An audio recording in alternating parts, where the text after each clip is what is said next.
In early 2013, in 8 District, New Taipei City, a shocking murder case captured the nation's attention and dominated the headlines.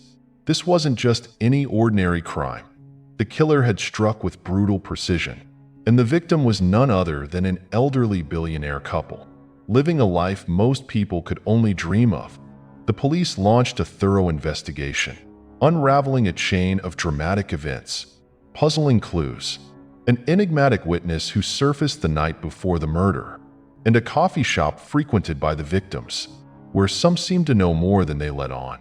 As the investigation unfolded, the story grew more complex, resembling a jigsaw puzzle full of dark corners and hidden pieces. What was the killer's motive? Who was really pulling the strings? And was this tragedy truly just an accident? Stay tuned until the end of the video as we peel back the layers of secrets surrounding this haunting case. Billionaire's body discovered on the Tan Shui River. On February 26, 2013, a woman named May was taking a walk near the Tan Shui River when she spotted something strange lying on the shore close to the nearby mangrove forest. With her failing eyesight and the distance between her and the object, she couldn't quite make out what it was. Though it appeared large, driven by curiosity, she moved closer, squinting to get a better view. But as she neared, her heart stopped. Seeing it clearly, she stumbled back and screamed, drawing the immediate attention of passers-by. At the sound of her scream, a man quickly ran over. Mrs. May, trembling, pointed toward the distance and stammered, "There's a body over there." Realizing the situation, the man promptly called the police while others nearby tried to calm her down. Within 10 minutes, officers arrived and secured the area. As one of them examined the body, he exclaimed, "Isn't this Chen Tianfu, the man reported missing a few days ago?" The whole team was stunned. Just days earlier, the victim's family had reported him missing, and the police hadn't yet found any leads when news of his death arrived. Although Mr. Chin's body was swollen, his facial features were still identifiable upon close inspection. Police quickly contacted his family with the news. Initial findings indicated that the body had been discovered near the mangrove forest along the Tan Shui River, close to a path frequented by locals. Police theorized that he may have encountered trouble, fallen into the river, and that his body drifted ashore as the tide receded.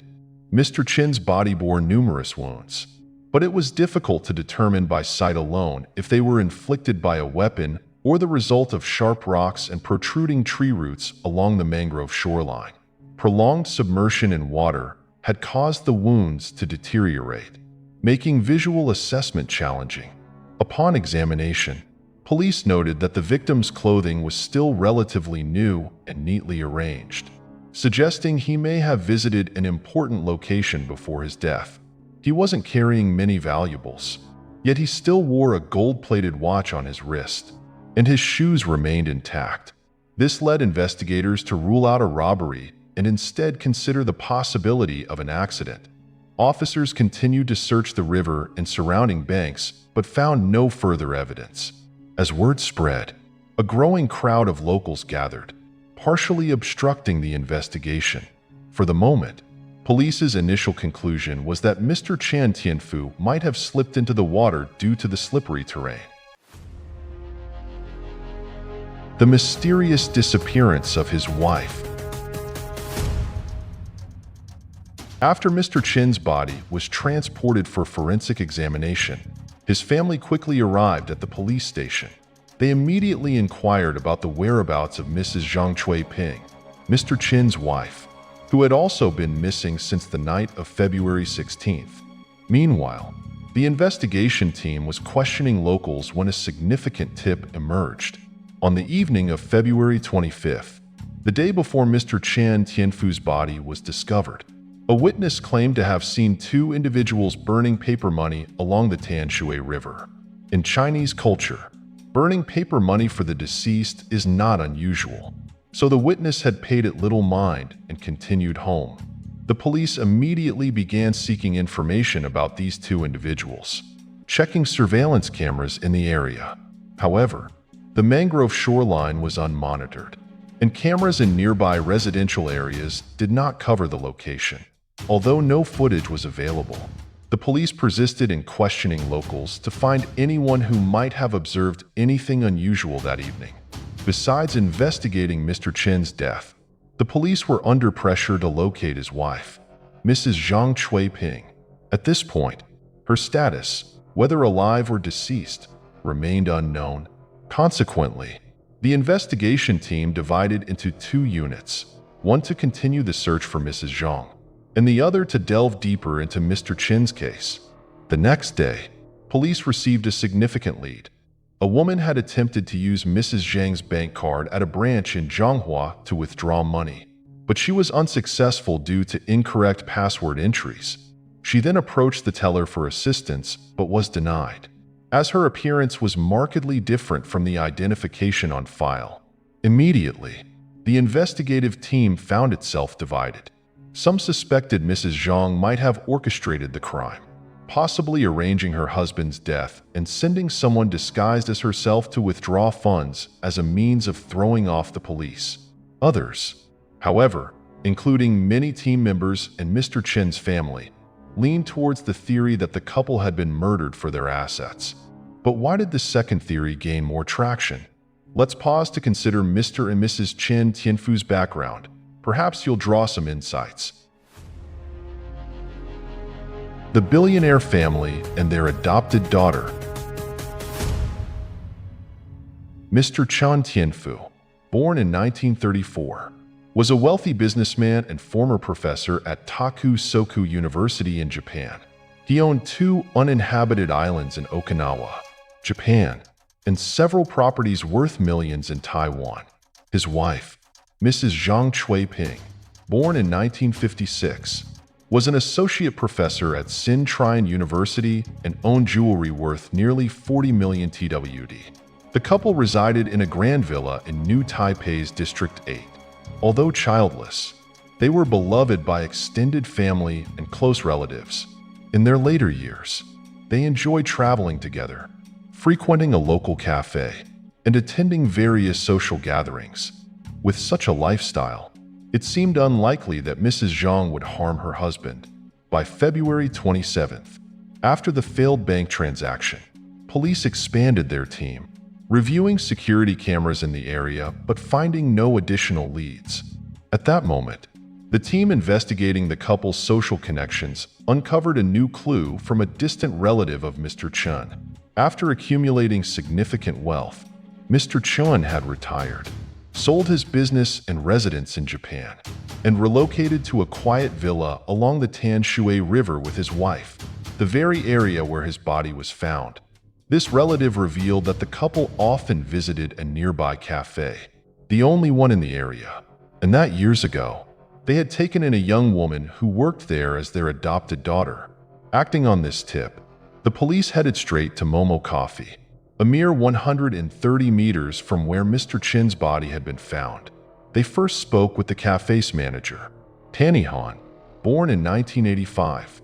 Ms. Han shared that Mr. Chen had been a regular customer since 2009, often accompanied by his wife, and that Mrs. Chen had adopted her as their daughter. Ms. Han explained that she had started working there in late 2008 and had met the couple in 2009.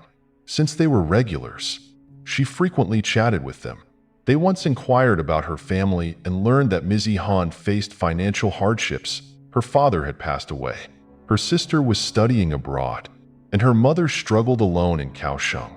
Moved by her story, Mr. Chen offered to take her under his wing, and from 2010 onward, he often provided her with financial support, gifted her jewelry, and even advised her on stock investments. She felt deeply grateful for their kindness. The last time Ms. Han saw the couple was on February 16th. She found it unusual when they didn't show up in the days following, but assumed they might have gone on a trip. She was too busy preparing for her wedding to follow up. The police inquired further about Mr. Chen's relationships and any close connections among the cafe staff. Ms. Han explained that most of the employees were new and had little rapport with Mr. Chen, except for a few acquaintances, including Liu Binghuang, the owner of Momo Coffee, and two other stakeholders, Oshir Chang and Zhong Tianfeng. Of them, Mr. Liu Binghuang was especially close to Mr. Chen. The police immediately summoned Mr. Liu for questioning. Upon meeting the officers, Mr. Liu commented, "If you want to know more about Mr. and Mrs. Chan Tianfu, you should talk to Tanny Han. Her close bond with them often stirred envy among others around them." Reveal clues from surveillance cameras. The police then interviewed each employee but gathered no further useful information. However, as one officer exited the cafe, he spotted a surveillance camera pointed towards the entrance. He promptly approached the camera owner and requested access to the footage. The video revealed that Mr. and Mrs. Chun had indeed visited Momo Coffee on February 16th, but there was no footage showing them leaving. This raised suspicions. The police began questioning each employee who had been present that day, including Ms. Han's fiancé, a man named Zhu, as well as Mr. Chin's acquaintances. Yet all responses were vague, with some claiming they had left work early and others saying they were too busy to notice the couple's departure. The evasive responses from those present at the cafe only heightened police suspicion. To avoid tipping off potential suspects, the investigators decided to quietly surveil and observe all employees at Momo Coffee. However, the media had also taken a keen interest in the case, complicating matters. Reporters swarmed suspects, eagerly digging for any details, further escalating tensions and making the situation harder to control. The wife's body and the killer's diversion tactics. By now, you're likely wondering about Mrs. Zhang Chuiping. Was she still alive? Where was she while news of her husband's death spread everywhere? These questions had puzzled investigators for days. On March 2nd, while police continued searching for clues along the Tanshui River, they finally found an answer.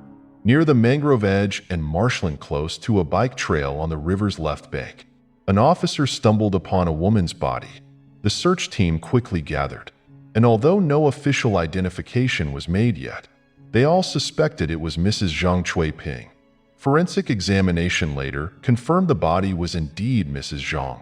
That same day, the police received an additional tip from Xinyan University. A female student had found Mrs. Zhang's wallet in a restroom on campus.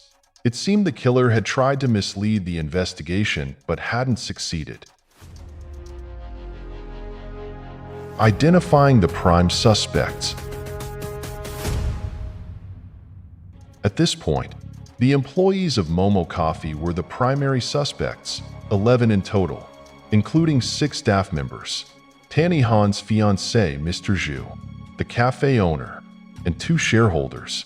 On March 3rd, police returned to the cafe, searched the premises, and discovered 3 drops of blood in the kitchen, with 2 stab wounds to Mrs. Zhang's neck. Investigators were increasingly convinced this was no accident.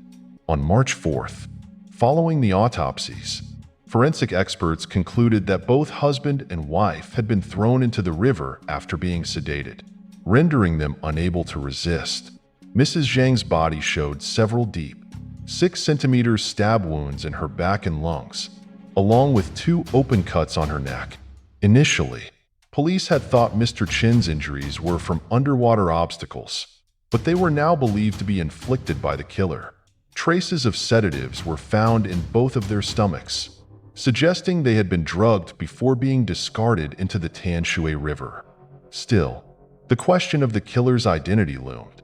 Among the 11 suspects at Momo Coffee, police believed one held the answers. To prevent distraction, they relentlessly interrogated and monitored each suspect's recent activities. The first person questioned was Tanny Han, Mr. and Mrs. Chin's adopted daughter. She and her fiancé Mr. Zhu were preparing for their wedding, despite having received financial support from the couple over the past 3 years. Ms. Han continued to work diligently, which only endeared her further to Mr. Chen. Given her approaching wedding, it seemed unlikely she'd be involved. During questioning, she remained composed, offered extensive details, and expressed a strong desire for the police to find the killer quickly. The second group of suspects included the cafe owner, Liu Binghuang, and the two shareholders, Osher Cheng and Zhong Tianfeng. According to Ms. Yihan, the three had plans to open a new establishment but lacked the necessary funds. Under suspicion, Mr. Liu admitted he'd once tried to borrow money from Mr. Chen, who had initially declined due to the large amount involved. However, Mr. Chen had told Mr. Liu he'd consider it further.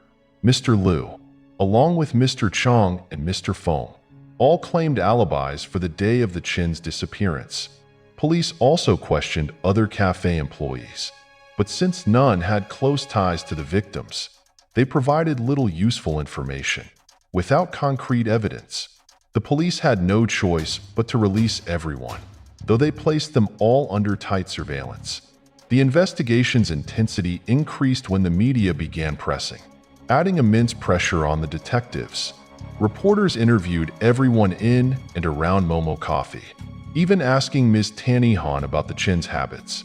Calmly, she replied that they frequently came for coffee and strolled along the riverbank. When a journalist probed, "Did they argue that day?"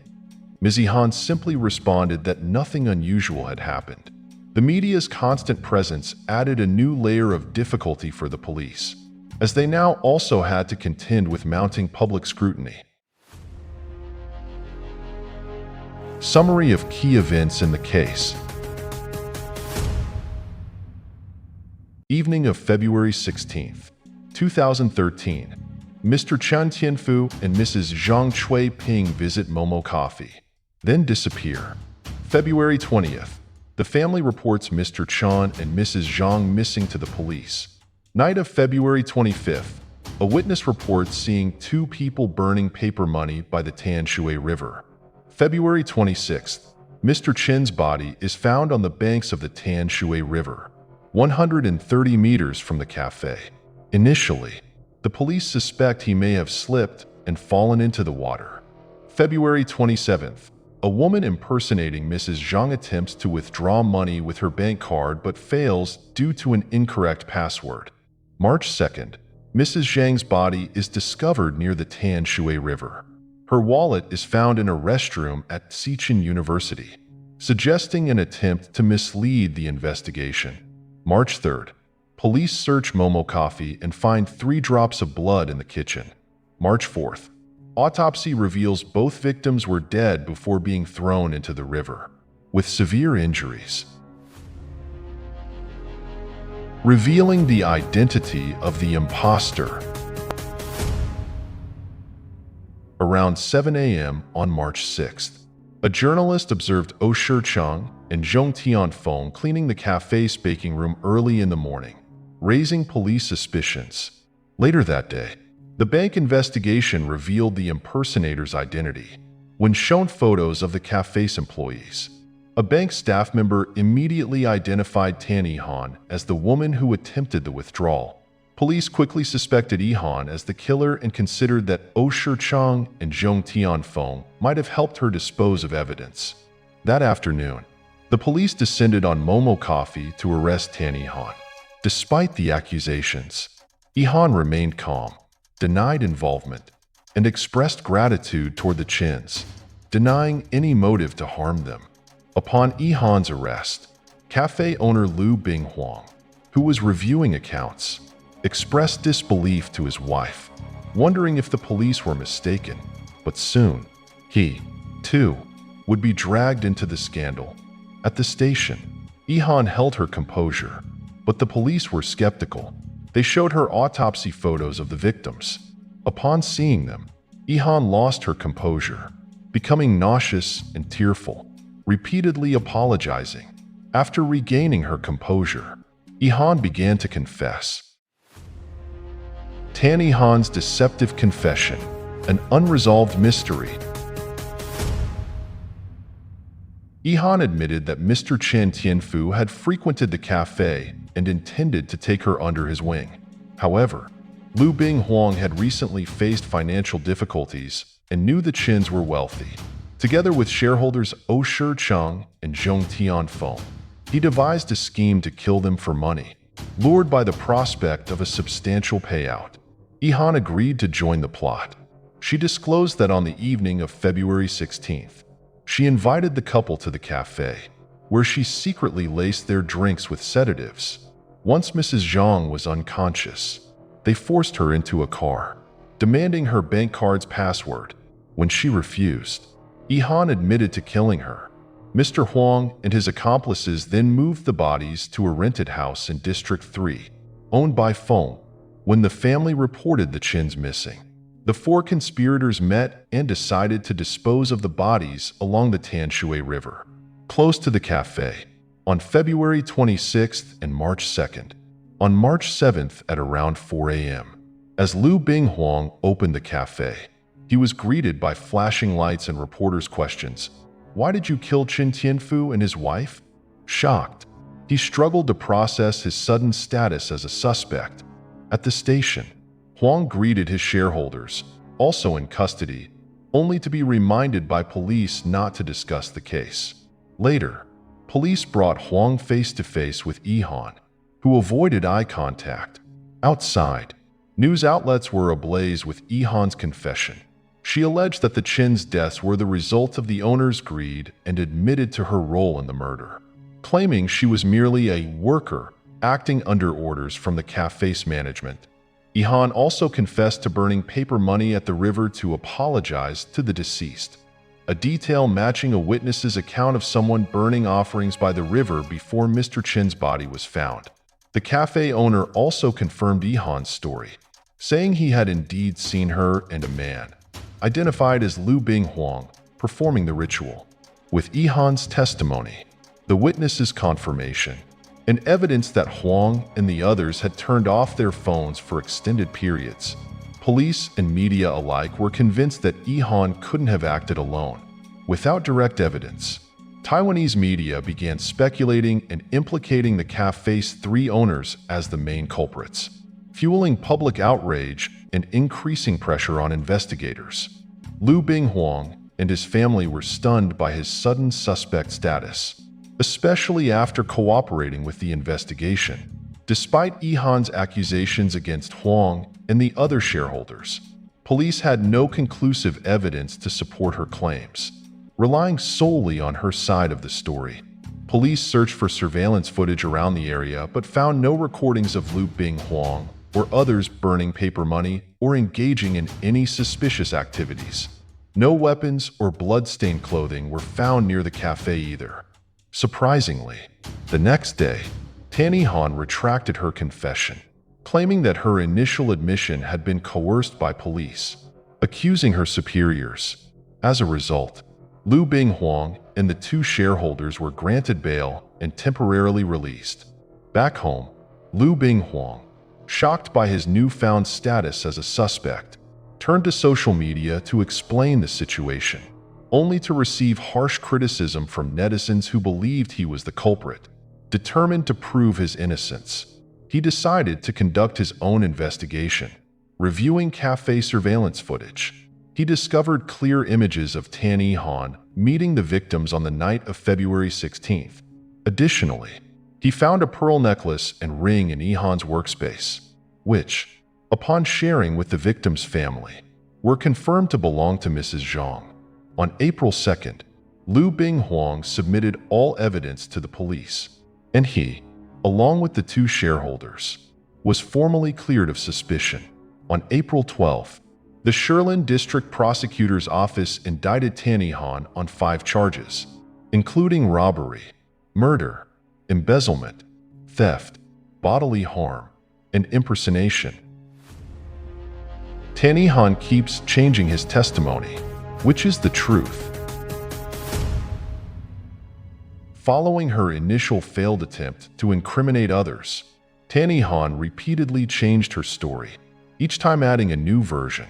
She claimed Mr. Chen had promised her 6 million TWD and a house if she killed Mrs. Zhang. Yihan also alleged she was romantically involved with Mr. Chen, stating that she agreed to help him escape his marriage. Later, she claimed Mr. Chen had harassed her, prompting her to attempt to end the relationship by killing both him and his wife. Ihan elaborated on her complicated relationship with Mr. Chen, explaining that he would visit her in person at the cafe to arrange meetings. As he did not use a mobile phone, these meetings usually took place late at night or early in the morning. After each meeting, Mr. Chen would give her cash or jewelry, such as jade pendants or pearl necklaces. Ihan claimed that, as she prepared for her wedding to her fiancé Mr. Zhu, she decided to end her involvement with Mr. Chen. She intended to inform Mrs. Zhang, but Mrs. Zhang's indifferent reaction surprised her. Mr. Chen confided that his relationship with Mrs. Zhang was strained and that he wanted to regain control over their finances. He allegedly urged Ihan to kill Mrs. Zhang, promising her 6 million TWD in cash and a house. Ihan confessed that neither her mother nor her fiancé knew about her relationship with Mr. Chen. She expressed a desire to end things, but Mrs. Zhang's indifference worried her. Fearing that killing only Mr. Chen would point directly to her, Ihan decided she had to eliminate both. She admitted choosing an unwise way to solve the problem, to sever the relationship completely. According to the prosecution, Ihan and Mr. Chen had a close relationship, though there was no evidence of a romantic connection. After numerous contradictory statements, Ihan eventually confessed to the details of her crime. In October 2012, Ihan began preparing for her plan. She told a pharmacist that her mother had passed away and that she had a troubled relationship with her stepfather, leading to stress and insomnia. She purchased a sleeping pill prescription and later returned to buy 21 additional pills. Knowing Mrs. Zhang Chui Ping kept jewelry worth approximately 40 million TWD in a safety deposit box at the new Taipei City Farmers Association, Ihan rented a nearby box to observe the key's design.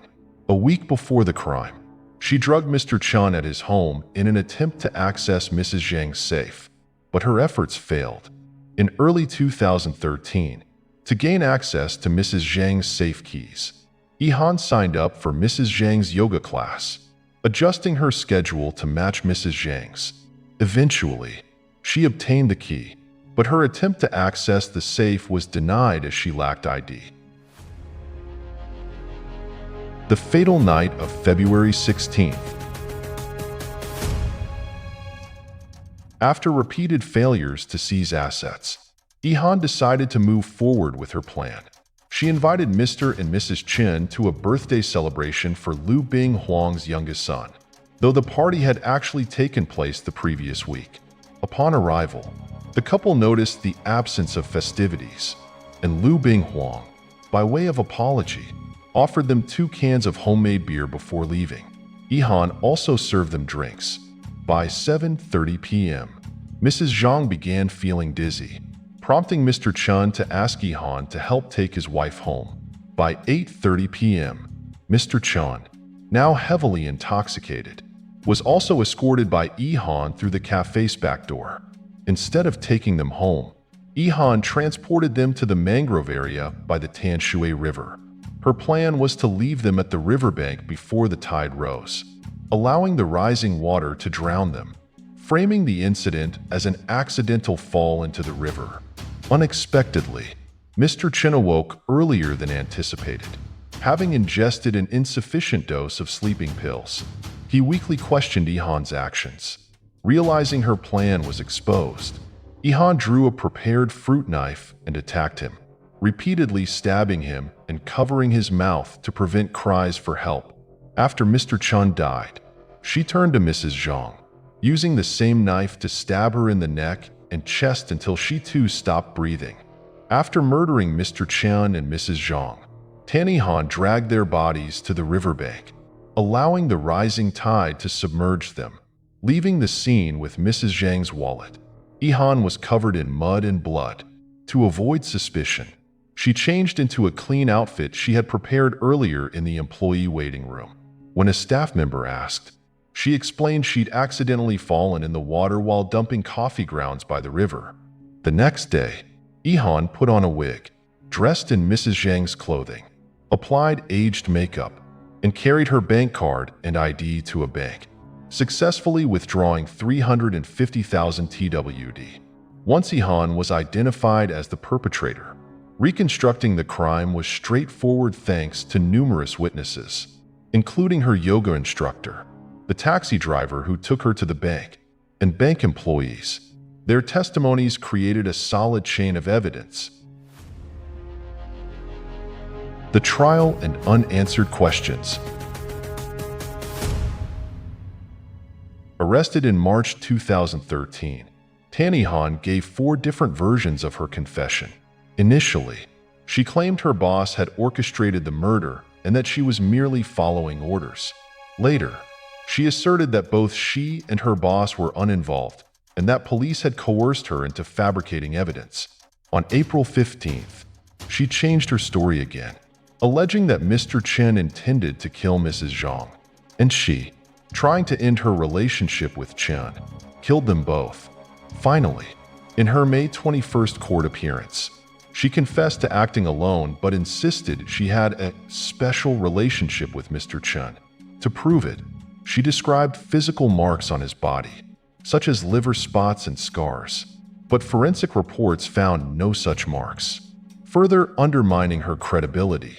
In October 2013, Ihan was sentenced to death for robbery and murder. Hearing the word death sentence from the judge, she initially remained calm but then broke down in tears, exclaiming that she hadn't anticipated such a severe punishment. She added, "If there's a hell, I'm willing to go there to atone." With the case closed, the true culprit faced her punishment. Yet, rumors and debates persisted around the case. Some speculated that Ihan's boyfriend, Mr. Zhu, might have been involved as well. Eventually, the controversy died down, and the case faded into obscurity. What are your thoughts on the perpetrator and victims of today's case? Share your comments below to discuss with us. Don't forget to like and subscribe to Decoder Box to stay updated on more thrilling cases from around the world. Goodbye, and see you in the next video.